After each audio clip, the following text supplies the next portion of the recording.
Bonjour à tous, je suis vraiment contente d'être avec vous aujourd'hui et on va continuer sur un deuxième jour sur le thème de la restauration.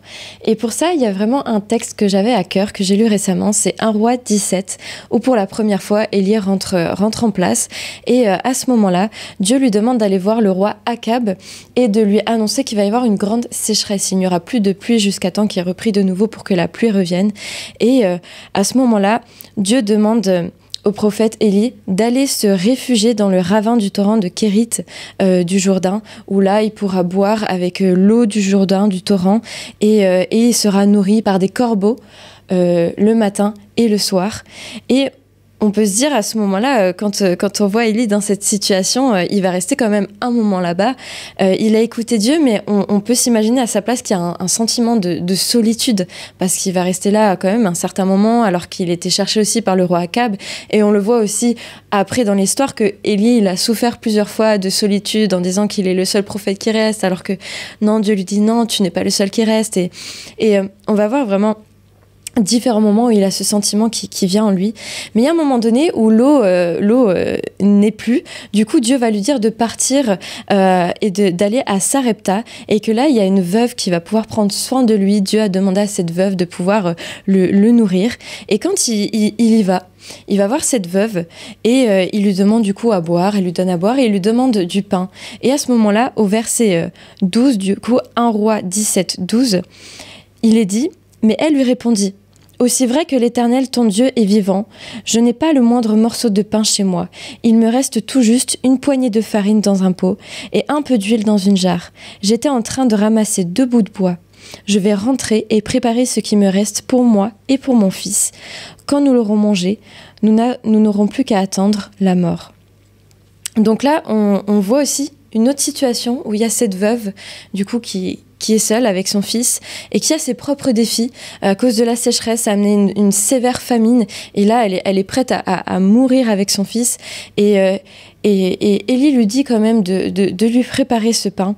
Et il est écrit au verset 14 et 16, Élie qui parle et qui dit: car voici ce que l'Éternel, le Dieu d'Israël, te dit, le pot de farine ne se videra pas et la jarre d'huile non plus, jusqu'au jour où l'Éternel fera pleuvoir sur le pays. La femme partit et fit ce qu'Élie lui avait demandé. Pendant longtemps, elle eut de quoi manger, elle et sa famille ainsi qu'Élie.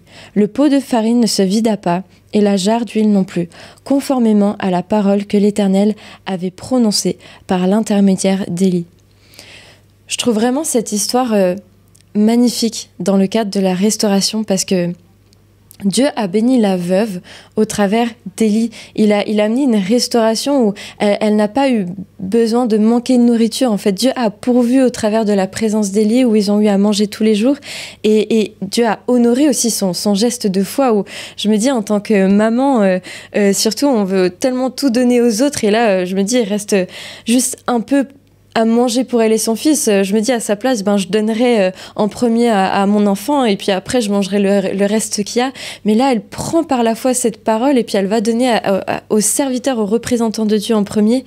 Et c'est tellement beau que on voit du coup cette restauration qui prend place pour elle. Et Élie, qui devait se sentir seule, qui était seule dans ce ravin, on voit que au travers de cette veuve et de son fils, Dieu a aussi pourvu et a pu restaurer à cette solitude, à ce moment seul, où il manquait lui aussi de nourriture. Et c'est tellement beau en fait de voir que dans cette situation compliquée, au travers des relations, des rencontres, Dieu a laissé place la restauration. La veuve a été restaurée au travers d'Élie par Dieu, et inversement. Et on voit tellement dans la parole que Dieu, il aime restaurer corps, âme, esprit chacun d'entre nous au travers des relations, et spécifiquement au travers du coup de son Église. Dieu aime procéder à la restauration dans son Église. On a tellement besoin des uns des autres.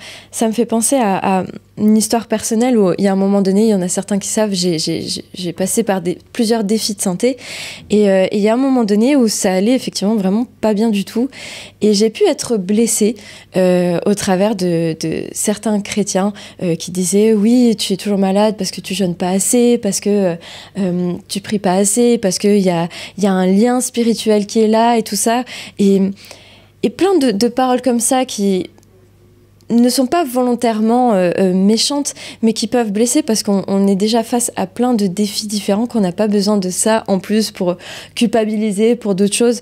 On vit sur la terre, on traverse des difficultés et Dieu est là avec nous dans les difficultés. Mais il y avait du coup ces petites blessures qui étaient en moi. Mais ce qui est beau, c'est qu'au travers de son église, dans d'autres relations avec d'autres chrétiens, ils sont venus m'aider et Dieu a amené cette restauration au travers d'eux, que ce soit...